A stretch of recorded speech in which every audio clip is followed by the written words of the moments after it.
सम्यक चारित्र रूपी निर्मल पर्याय, पवित्र पर्याय, मोक्ष मार्ग रूपी पर्याय प्रकट करना। अनादि काल से हमारे आपकी आत्मा में पर को अपना जानने वाली, पर को अपना मानने वाली और पर के साथ संबंध रखने वाली ऐसी मोह राग देश रूपी अपवित्र पर्याय, मलिन पर्याय प्रकट है, जो स्वयं दुख स्वरूप है और अनंत दुख का कारण है। ऐसी मोह राग देश रूपी अपवित्र पर्याय का अपनी आत्मा में से उसका अभाव करना और सम्यक दर्शन ज्ञान चारित्र रूपी निर्मल पर्याय, पवित्र पर्याय को प्रकट करना। ऐसे कार्य की प्राप्ति जिनवाणी माता के माध्यम से अपने आत्मा के स्वरूप को पहचानना। अपनी जो आत्म वस्तु है वह पर द्रव पर भावों से भिन्न है और अपने ज्ञानादि अनंत शक्तियों सहित तीनों काल विद्वान वस्तु है। ऐसे गायक प्रभु परमात्मा का माँ जनवाणी माता के द्वारा परिचय करके तत्पश्चात शरीर रागादि ये सब कर्मकृत वस्तुएं हैं, इनका हमारे आत्मा के साथ में किसी प्रकार का कोई संबंध नहीं है। इस प्रकार सम्यक भेद ज्ञान पूर्वक शरीर रागादि में अपनापन छोड़ के अंदर जो त्रिकालिक ध्रुव भगवान आत्मा जो अनंत शक्तियों का भंडार वाला है, ऐसे ज्ञायक प्रभु परमात्मा में निजपना स्थापित करना, उसे ही अपना जानना और उसी में ही अपनी पर्याय को मग्न करवाना, इसी को अत्यंत परमात्मा धर्म कहते हैं। देखिएगा उसकी चर्चा आचार्य भगवंतों ने एक एक गाथा, एक एक कलश और टीका के माध्यम से हमें अपने आत्मा को समझाया है। यहाँ पर नियम सार जी का चौथा अधिकार चल रहा है, जिसका नाम है व्यवहार चारित्र अधिकार। मुनिराज के 28 मूल गुणों की चर्चा इस अधिकार के अंतर्गत आई है।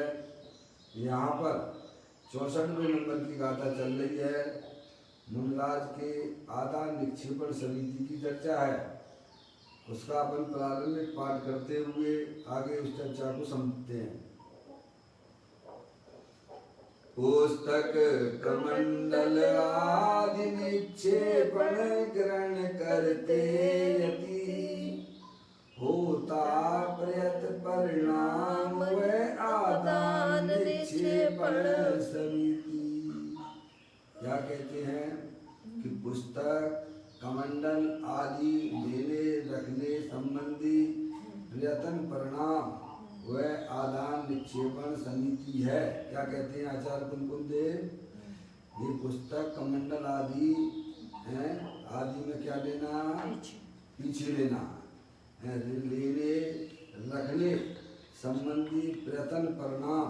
प्रयत्न परिणाम का मतलब क्या लेना? शुभ भाव लेना। बराबर भैया? सभी लोग सुन रहे हैं? अरे बोलो हाँ या ना? हाँ भाई, इतना ही तो पूछना है और क्या है।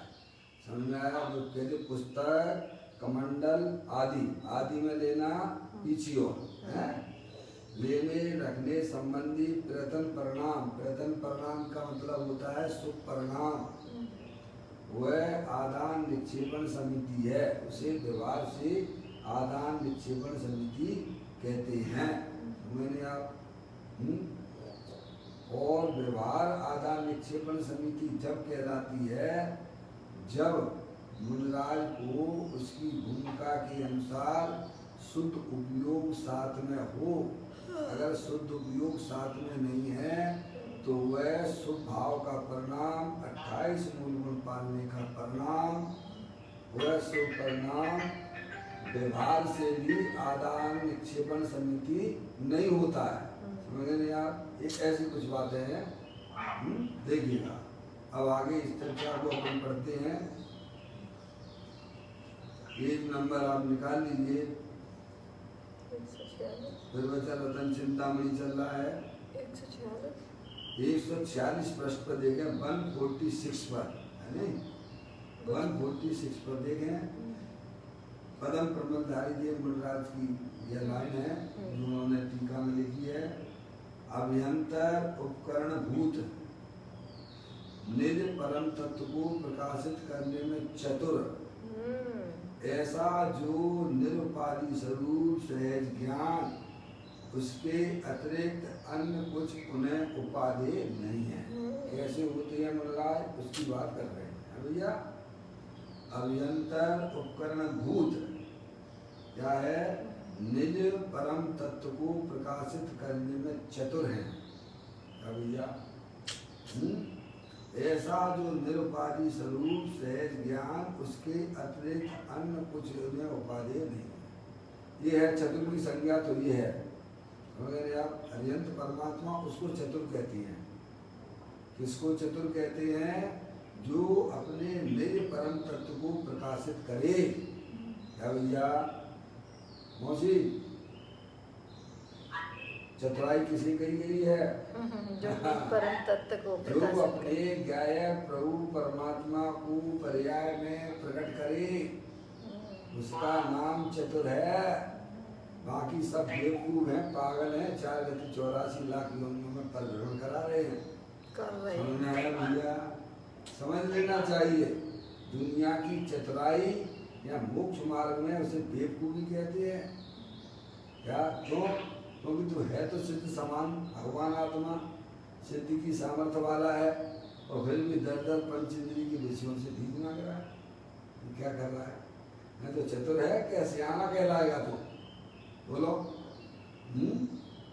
अपने सोचिए, विचार करिए भाई। अपने स्वरूप का एक आत्मा है तो सिद्धि की सामर्थ्य वाला, और फिर भी पंचेंद्रिय के विषयों से भीख मांग रहा है। कैसा है भगवान आत्मा, जो अनंत सुख का भंडार है, अनंत ज्ञान का भंडार है, अनंत वीर का भंडार है, अनंत प्रभुता का भंडार है, और फिर भी दर दर भूखता भी मांग रहा है, प्रभु मुझे दे दो प्रभु। है भैया, क्या कहा, मंदिर मंदिर भटकता फिरता है, अपने भगवान को भूल जाता है। बोलिए, और अपने आप को चतुर समझते हो। कहते अरिहंत परमात्मा कहते हो तो बेवकूफ है, एक नंबर का छटा छटाया। 4 गति 84 लाख योनियों में ये डंडे पड़ेंगे, खा ही रहा है ना डंडे। भैया कहते हैं अभ्यंतर उपकरण भूत निज परम तत्व को प्रकाशित करने में चतुर है। समझ गए आप? हाँ, सोचिए भाई साहब, आप अपने आप को चाहे ढाले बाहर में कितना भी चतुर समझते रहो, लेकिन आपने अपनी आत्मा को पर्याय में प्रकट नहीं किया तो एक नंबर के बेवकूफ हो। सुनना है भैया, है ये जीव तुम अपना स्वरूप देख तो जरा, दृढ़ ज्ञान सुख वीर का भंडार है भरा। क्या भरा है? ज्ञान सुख वीर का बोलो, उसे पर्याय में व्यक्त करना, उसका नाम चतुराई है। अजय भैया, पदम प्रबलधारी देव मुनिराज कह रहे हैं, अरे दूसरों को बेवकूफ बना लेना है भैया, चतुराई नहीं है। पैसे के ढेर लगा लेना, सहयोगों के ढेर लगा लेना, ये कोई चतुराई नहीं है। खान पीन की चतुराई, अरे कुकर सुकर भी कर लेते हैं, जहाँ में कौन सी बड़ी बात है भाई साहब। सुनाया, अरे पेट तो 3 गति के जीव भी भर लेते हैं। समझ में आ गई? ये कोई चतुराई नहीं है। झूठ बोल दिया है, मायाचारी कर ली भाई साहब, है समझ में आया? अरे कम खा लेना, कम खा लेना, समझना चलेगा, लेकिन परिणामों में हिंसा, झूठ, चोरी, किसी परिग्रह के परिणाम नहीं चलेंगे। समझ में आ गई भैया? हाँ, उससे आत्मा का बहुत हित होता है। अपने आत्मा को पर्याय में प्रकट करना, उसे आचार्य भगवंत मुनराज अत्यंत परमात्मा उसे चतुर कहते हैं। समझाया? ये चतुराई करो तो धन्यवाद है, तो जो है अत्यंत परमात्मा की तरफ से आशीर्वाद मिल जाएगा तुमको। क्या मिल जाएगा?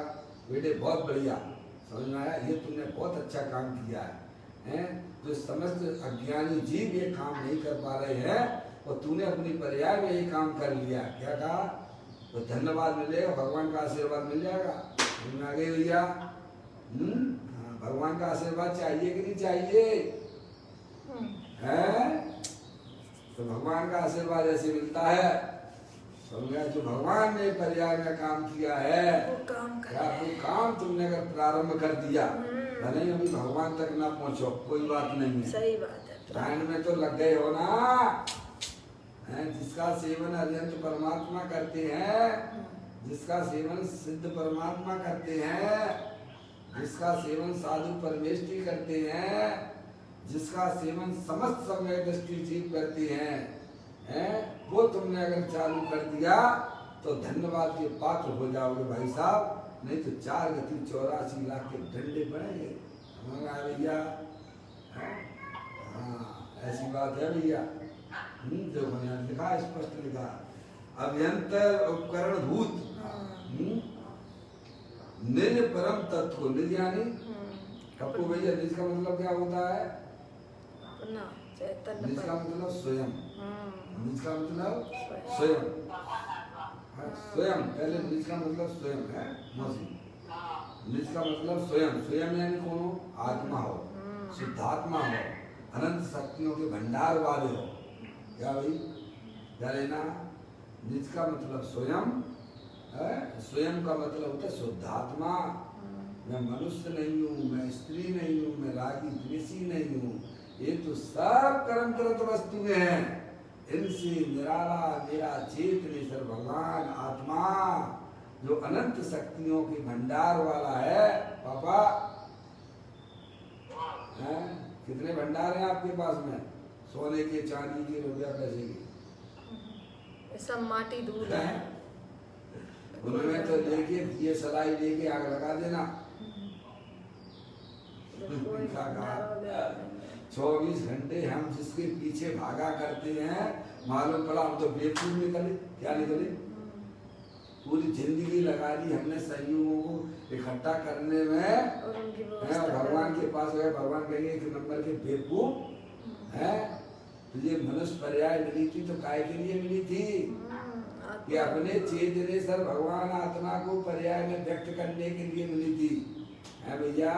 अगर प्रधानमंत्री 5 साल रह के अच्छा कार्य नहीं करता है देशवासियों को, तो उसे भाई साहब नीचे, गद्दी से नीचे बैठा दिया जाता है। ऐसे ही हमें मनुष्य पर्याय यहाँ मिली है, और इस पर्याय में अगर हमने अपने आत्मा को प्रकट नहीं किया तो समझ लेना चाहिए कि 4 गतियाँ खुली पड़ी हुई हैं, यहाँ किसी की चलती नहीं है। समझाया? यहाँ आत्मा स्वयं बनाता है और स्वयं खाता है। क्या कहा भैया? ऐसी बात है भैया। मौका मिला है, चूक मत चौहान। दौल समझ सुन चेत सयानी, काल वृथा मत खोबे, यह नर वह फिर मिलन कठिन है, जो सम्यक नहीं होगा, जो सम्यक ना होवे। भैया कहते हैं अभ्यंतर उपकरण भूत निज परम तत्व को प्रकाशित करने में चतुर। देखो ये है। अजय भाई, आप तो बहुत जुगाड़ू हो ना भाई साहब, हैं? ये जुगाड़ कर लो भाई साहब, कैसे भी ऐसी टिकड़म लगाओ, ऐसी टिकड़म लगाओ कि अपना भगवान आत्मा पर्याय में व्यक्त हो जाए। क्या कहा भाई साहब? हैं? तो अरियंत भगवान कहेंगे शाबाश बेटे, वाह, इसको कहते हैं। देखो, इसने अपनी मनुष्य पर्याय को सार्थक किया है। समझे? बाकी तो ये तो सब नौटंकी है, नाटक है। 4 गति 84 लाख योनियां। समझ रहे आप? जन्म मरण करते रहना ये आत्मा के लिए कलंक है। क्या भाई साहब? हैं?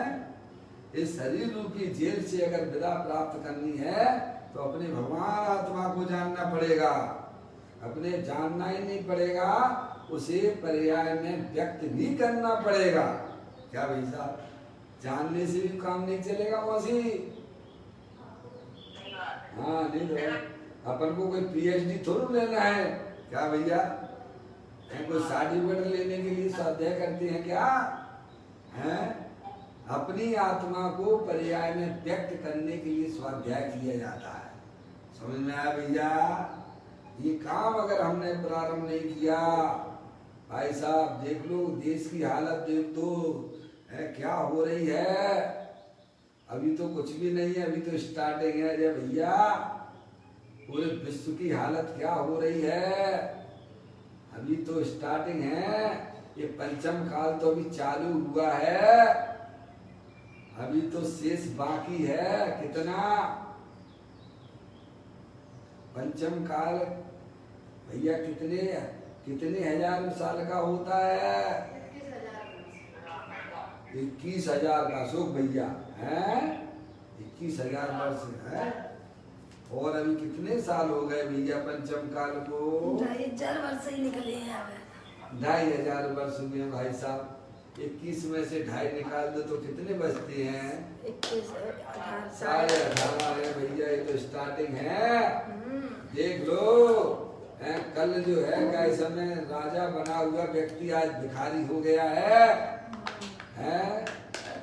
जहाँ अमेरिका सुपर में गिना जाता था आज दिनहीन हो गया है। क्या कहा भाई साहब?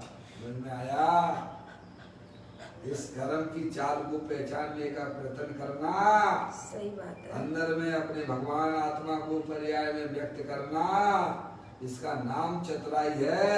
ये अभी तो स्टार्टिंग है, अभी तो बहुत बड़े बड़े जो है भाई साहब वायरस आने वाले हैं। ये पंचम काल में जन्म लेना, विभीषण ने क्या कहा था? अगर मैं झूठ बोलूं तो पंचम काल का मनुष्य हूँ। क्या भैया? यानी पंचम काल के मनुष्य बनना भी वह कलंक है भैया। हम आप आए हैं तो कलंक है ये। सब विराधना करके आते हैं। अब इसमें कोई समझदार होता है वो उसी को क्या समय अपना काम कर लेता है भाई साहब। ये है कुछ, ये है कला। कला 72 पुरुष की तामे 2 सरदार, एक जीव की जीविका और एक जीव उद्धार। अपने गायक प्रभु परमात्मा को पर्याय में व्यक्त करना, इसका नाम कला है। कला यानी का प्लस ला इक्वल टू कला। का मतलब होता है कारण परमात्मा, ला यानी का प्लस ला, ला यानी प्रकट करे। क्या भैया? अपने कारण परमात्मा को पर्याय में व्यक्त करे, उसका नाम कला है। अशोक भैया हाँ ऐसी बात है भाई साहब। ये काम करके निकलने की बात है। बाकी तो ये तो ऐसा है संयोग इकट्ठे करना, ये तो तिरंज गति के संस्कार है भैया।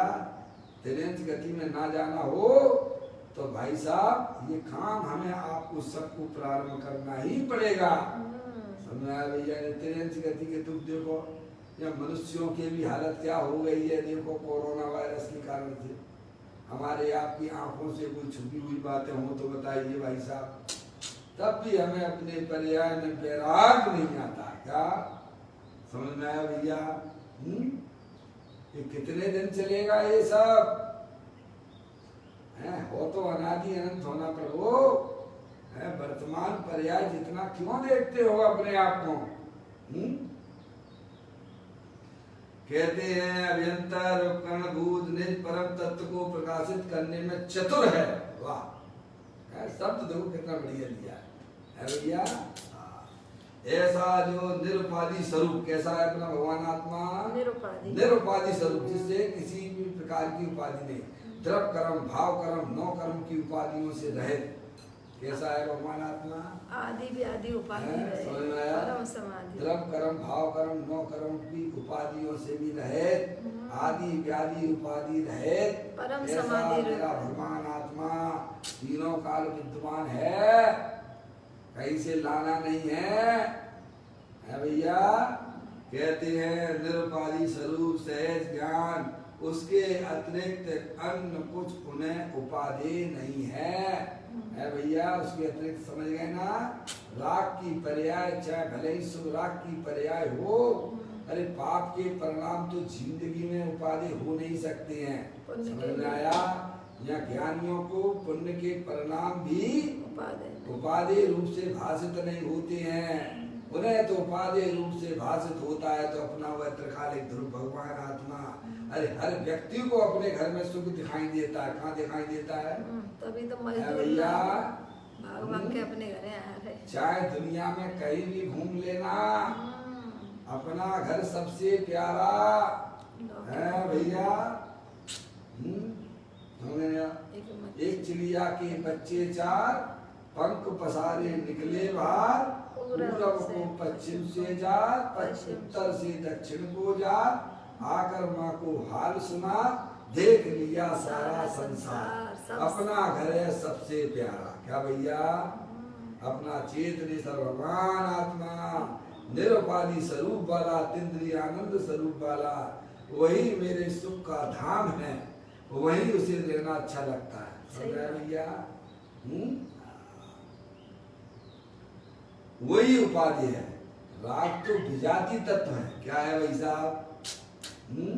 देखो अशुभ राग का थोड़ा सा भी विचार करो मन में, कैसा मन गंदा हो जाता है भाई साहब। विचार करने मात्र से गंदा तकलीफ में आ जाता है। अशुभ के विचार करने से ज्ञानी कहते हैं हमें तो शुभ परिणाम भी हमारे लिए उपाधि नहीं है। अभी हमारी पर्याय में मुनराज कहते हैं शुभ भाव तो है, 28 मूल गुण पालने का शुभ भाव तो है, पर हम उसे ये रूप से जानते हैं, उसे उपाधि रूप से ग्रहण करते नहीं है। इसीलिए उनकी पर्याय में वो भी खिसक जाता है। क्या हो जाता है भाई साहब? हम क्रोध, मान, माया, लोभ, हिंसा, झूठ, चोरी, कुशील, परिग्रह, हास, रति, अरति, शोक, भय, जुगुप्सा, स्त्री वेद, पुरुष वेद, नपुंसक वेद सबको अच्छा मानते हैं। इसीलिए हमारी पर्याय में भी रुके पड़े हुए हैं। उन्हें ये जानो, ये सब कर्म उपाधि जनित वस्तुएं हैं। मेरा आत्मा तो तीनों का निरुपाधि इंद्रियानंद स्वरूप है, वीतराग स्वरूप है। प्रभु मुझे कुछ भी नहीं चाहिए है, मुझे ये राग नहीं चाहिए। ऐसा आचार्य अमरचंद देव ने 14वें नंबर की कलश में कहा है समय सारणी में। क्या भैया? खारेपन से भरी हुई जो नमक डली है, ज्ञान भाव से भरा हुआ जो निज आत्म है, अंतर बाहर प्रकट तेज में सहज अनाकुल, वह अखंड चिन्ह में चिदघन हमें प्राप्त हो। क्या प्राप्त हो भैया? क्या चाहते हैं? जो स्वरूप है वो पर्याय में प्रकट है भैया। मौसी आचार्य अमरचंद जी क्या कहते हैं? हमें क्या चाहिए प्रभु? ये स्वभाव भी मेरे को अच्छा नहीं लगता है, ये पराधीन वृत्ति मेरे को प्रभु बिल्कुल नहीं चाहिए। मैं तो स्वाधीन हूँ और स्वाधीनता ही पर्याय में चाहिए है भैया। कोई गलत थोड़ी मांग रहे हैं भाई, है मेरा जन्म सिद्ध अधिकार है। क्या भैया? स्वतंत्रता हमारा जन्म सिद्ध। किसने बताया था ये? किसने बोला था ये? सुभाष चंद्र बोस ने लगाया था बंधन जब देश स्वतंत्र था।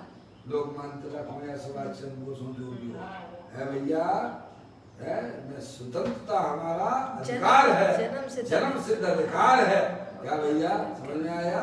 हम सब देशवासी हैं, हिंदुस्तान हमारा है, समझ में आया? उसमें स्वतंत्रता चाहिए, किसी की पर की पराधीनता बिल्कुल नहीं चाहिए।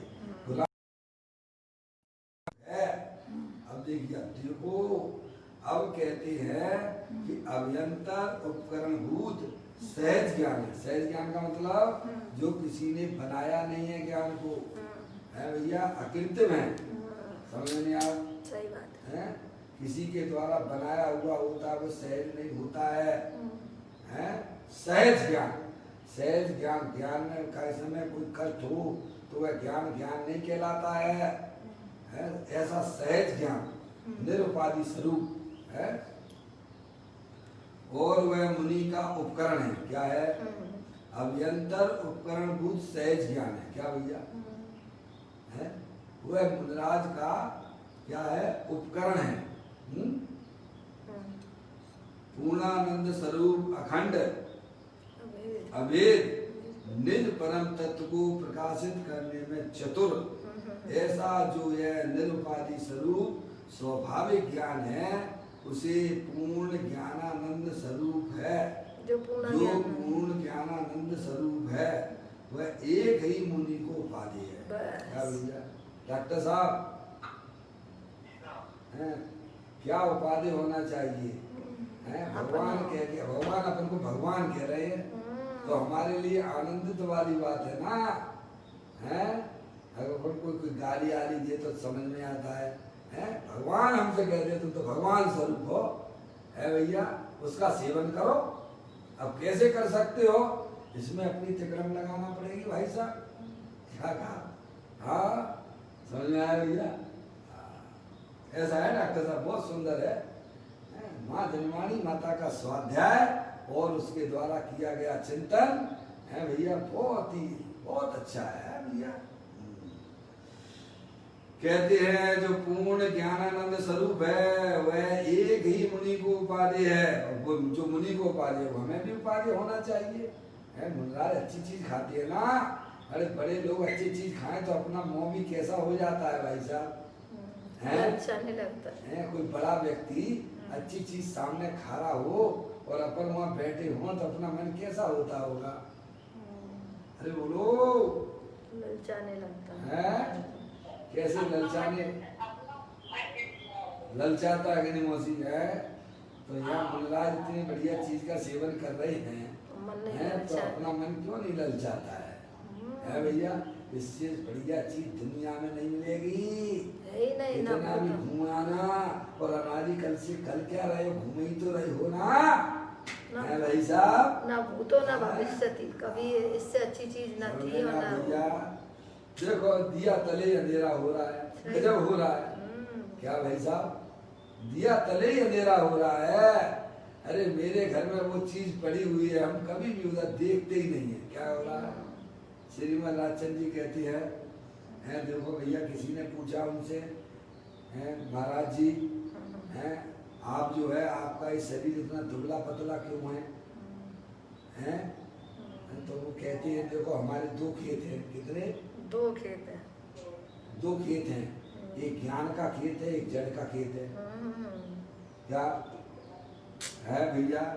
तो हम जिधर पानी डालेंगे ना उधर का खेत है तो वो हल जाएगा, और जिधर नहीं डालेंगे वो सूख जाएगा। बोलो भैया समझ गए कि नहीं समझ गए? समझ गए हैं? उत्तर तो उन्होंने दे दिया, समझदार हो तो समझ जाएगा। उसने क्या प्रश्न पूछा श्रीमद राजचंद जी से कि प्रभु आप इतने दुबले पतले क्यों हो? तो उन्होंने उसका जवाब दिया भैया पहले तो ये समझ लो हमारे दो खेत है, एक चेतन खेत है और एक जड़ का खेत है। और जिधर पानी डालेंगे तो वो खेत हर जाएगा ना, दूसरा सूखेगा। समझ आया? तो उनकी ज्ञान की पर्याय अपने अखंड ज्ञान ज्योति स्वरूप पे लगी हुई है, इसीलिए वो अंदर में हर जा रही है जबरदस्त रूप से। और शरीर रूपी जड़ तो जो है भाई साहब अनादिकाल से अपन उसी की सेवा करते आ रहे। किसकी है? तो आत्मा अंदर से मुरझाया जा रहा है और शरीर जो है वेट कम करो। अजय भैया क्या करो? डॉक्टर क्या कहेंगे? भाई साहब अपना वेट कम करो। अरे वेट कम हो कैसे हैं? हर चीज तो खाने की इच्छा बनी रहती है, अब कहाँ से वेट कम होगा भाई साहब? है 24 घंटा तो उसकी सेवा में लगे हुए हैं, कहाँ से होगा? और वेट कम हो जाए तो सामने वाला कहेगा भाई साहब है ये क्या हो गया आपको? कौन को है कमजोर दिखने लगे तो कहते तुम्हें क्या होगा? अरे तू कौन है प्रभु? ये तो पहचान। अज्ञानियों की बातों में ना फंसना ये सब कर्म करत वस्तु में है शरीर रागादेव पर पदार्थ, ये सब कर्म करत वस्तु में है, जिनसे मेरा भगवान आत्मा तीनों काल भिन्न है, सिद्ध की सामर्थ्य वाला है, उसका मुनराज सेवन करते हैं। यह उनका निश्चय उपकरण है। क्या भाई? ऐसी बातें देखो यहाँ लिखा है। कहते हैं पूर्णानंद स्वरूप अखंड अभेद निज परम तत्व को प्रकाशित करने में चतुर हैं। हैं भैया, ये करते हैं मुनिराज, समझे आप। ऐसा जो है निरुपाधि स्वरूप स्वाभाविक ज्ञान है, जो पूर्ण ज्ञानानंद स्वरूप है, वह एक ही मुनि को उपाधि, बस है भैया, समझ। एक ही उपाधि, हमारी पर्याय में भी वही उपाधि होना चाहिए, है भैया। हम तो पता नहीं किन से अपना प्रेम लुटाया करते हैं, क्या भैया, किन किन पे प्रेम लुटाते हैं। अरे तू अपने एक से प्रेम कर लेना, तेरी जिंदगी अनंत काल के लिए सुख में चली जाएगी। है पर पदार्थों से प्रेम क्या करता है भैया। स्त्री मेरी है, बच्चे मेरे हैं भैया, दुकान मकान रुपया पैसा मेरा है। अरे मेरा मेरा करेगा तो वही पैदा हो जाएगा नाली के कीड़े में, समझ में आया। ज्यादा दूर जाने की जरूरत नहीं है। ज्ञानी कहते हैं तू अपना प्रेम अपने आत्मा के ऊपर समर्पित कर दे। है सारा ज्ञान सारा दर्शन है तो किसके लिए, जिसका है उसके लिए। क्या कहा, ये न्याय की बात है क्या भैया। जिसका है उसे दे देना, ये न्याय कहलाता है जगत में, क्या भैया। वो लोग कहते हो कि नहीं कहते हो, जो चीज जिसकी है उसको दे दो तो वह जगत में न्याय कहलाता है, समझे नहीं आप। ज्ञानी ने अपना दर्शन ज्ञान चारित्र और बीज सब किसको समर्पित कर दिया है, जिसका है उसको दे दिया है। क्या कहा दिया है भैया, तो सुखी हो गया। और हम कहाँ दर्शन ज्ञान चारित्र बीज लुटाया करते हैं, काहे में पुरुषार्थ लगे रहते 24 घंटा, हैं किसको संभालते रहते हैं वो लोग। 24 घंटा हम अपना दर्शन ज्ञान चारित्र वीर किसको संभालने में लगे हुए हैं, जो अपना नहीं है उसको संभालने भैया। और वो कभी तुम्हारा हो पाया है क्या, जो अपना तुम किसी के साथ बहुत अच्छे अच्छे काम करो, अच्छे अच्छे कार्य करो, है भैया। लेकिन जरूरत पड़ने पर वह तुम्हारे काम में आए तो पर्याय में कैसा अनुभव होता है, बोलो, है भैया। समझ में आया नहीं।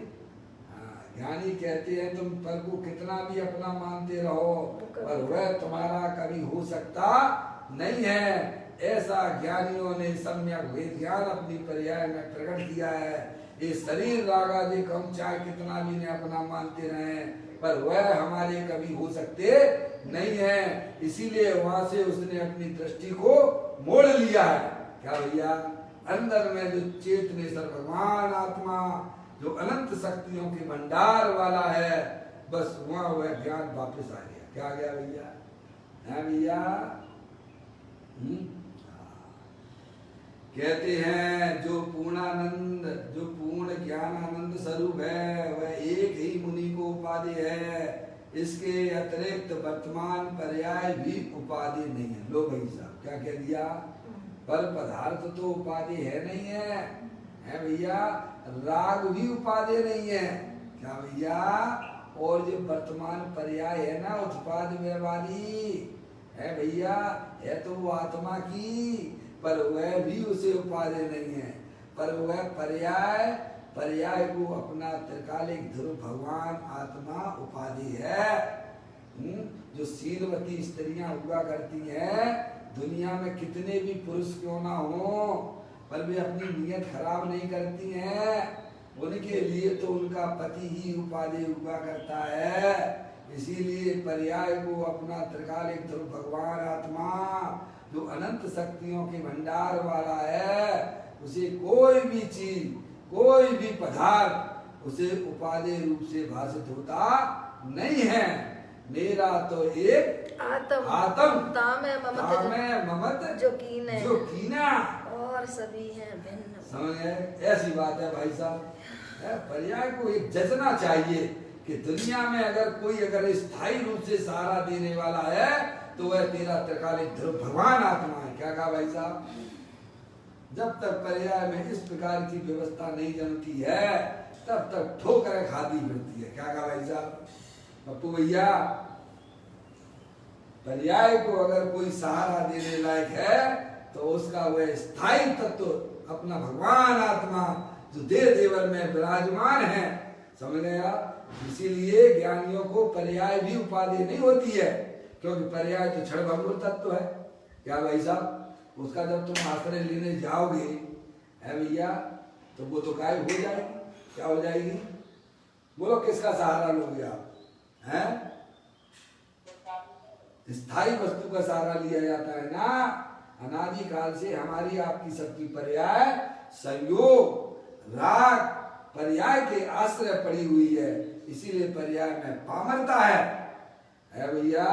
जहाँ पर्याय अंदर में संयोग और संयोगी भाव और पर्याय पर्याय का भी लक्ष्य छोड़ देती है, अंदर जो स्थायी तत्व है, जो अनंत शक्तियों के भंडार वाला है, ऐसे ध्यायक प्रभु परमात्मा का जहाँ आश्रय लेती है, वहाँ द्रव्य के अंदर जो अनंत शक्तियां थी उन्हें पर्याय में अभिव्यक्ति उनकी हो जाती है भैया। ये कला सीख लो भाई एक बार, फिर कहीं भी बैठे रहिए, आपको कोई तकलीफ नहीं है भाई साहब।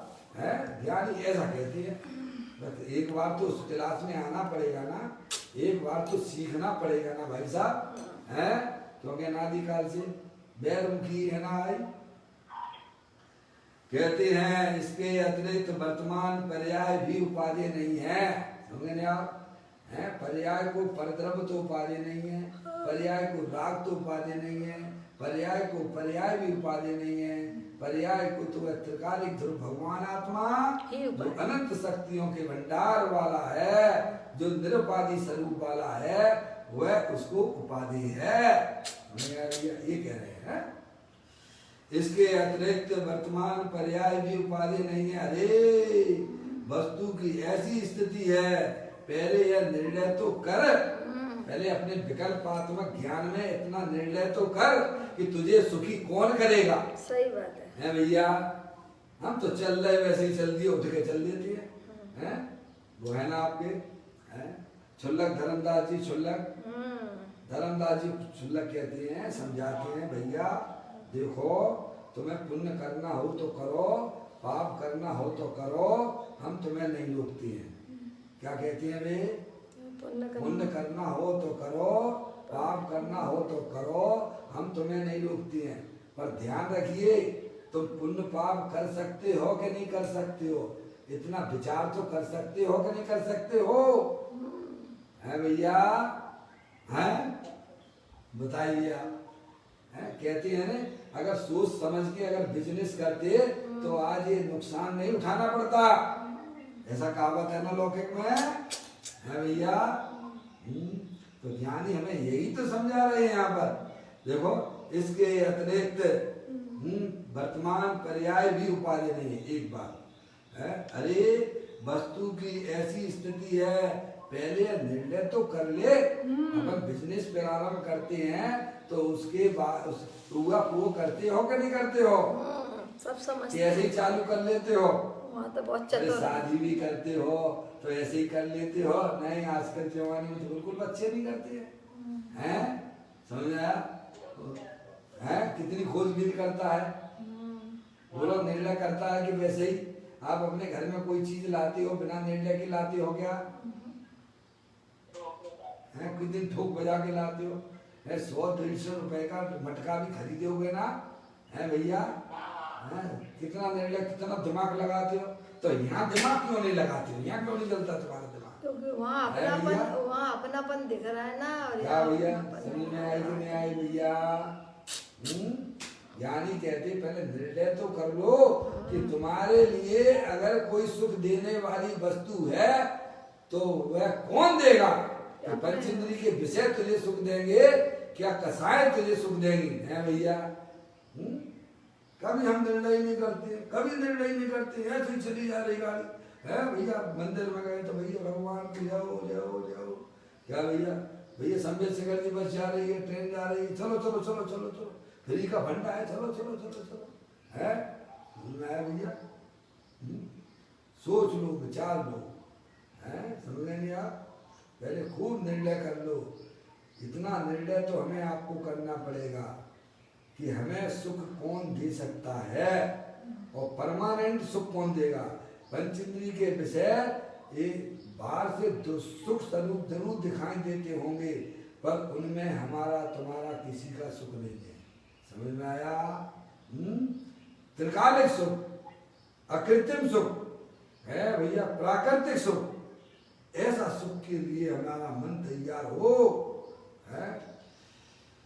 कहते हैं पहले यह निर्णय तो कर, परंतु जिसे देव शास्त्र गुरु कैसे होते हैं, शास्त्र के कथन कैसे होते हैं, उसके निर्णय का भी ठिकाना ना हो। डॉक्टर साहब